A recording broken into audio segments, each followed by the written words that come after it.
محمد طالب 4 مليون دولار مقدم كاش عشان يجي النادي الاهلي. عمركم شفتوا لاعب مغرور قد كده؟ ليه كاش 4 مليون دولار؟ النادي الاهلي عرض، قال له هنديك 2 مليون دولار وهنديك مليون دولار مقدم تعاقد.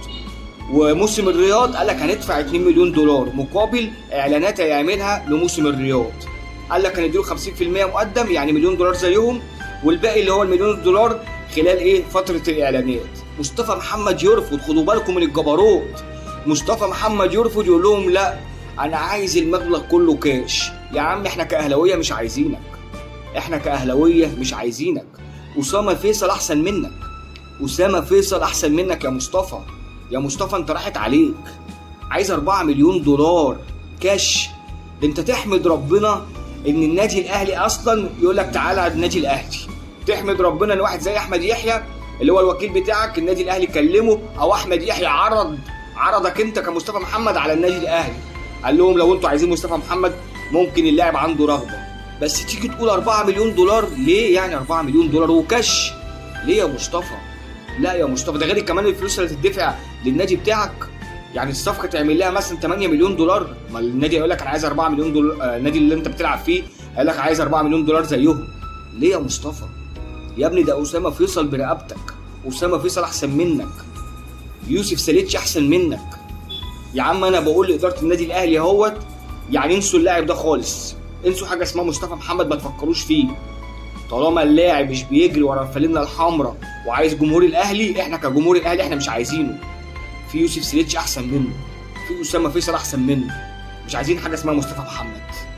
وكده كده عندنا اسامه ابو علي، يقول لك ما ممكن اسامه ابو علي يجي له مثلا عروض من دول الخليج او يجي له عروض من اوروبا بعد كاس عالم الانديه، يا مرحب، بس عايزين فيه مبلغ جامد، يعني 9 مليون دولار، او احنا نعدل عقد اسامه ابو علي كنادي اهلي، بدل ما فرط في اسامه ابو علي لا شوفوا هو عايز ايه ونديله، مفيش مشكله. احنا كجماهير النادي الاهلي بنحب اسامه ابو علي، اللاعب الفلسطيني، اللاعب العربي.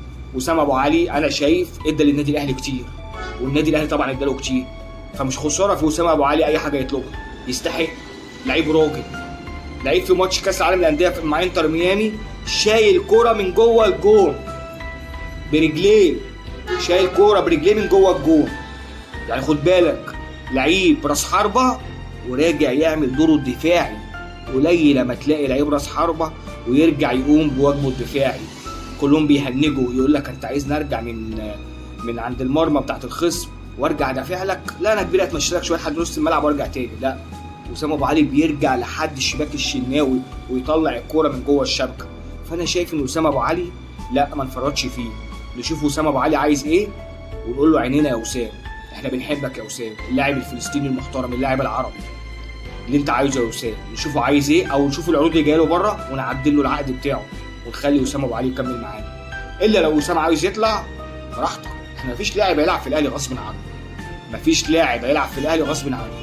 انما واحد كمصطفى محمد الجبروت اللي عايز 4 مليون دولار كاش غير الفلوس اللي هتدفع للنادي بتاعه، لا يا عم احنا متشكرين، احنا هنجدد لاسامه ابو علي ونشوف طلباته ايه، او نجيب يوسف ساليتش او نجيب اسامه فيصل. ومتشكرين قوي قوي قوي قوي، واحنا كجماهير النادي الاهلي مش عايزين حاجه اسمها مصطفى محمد.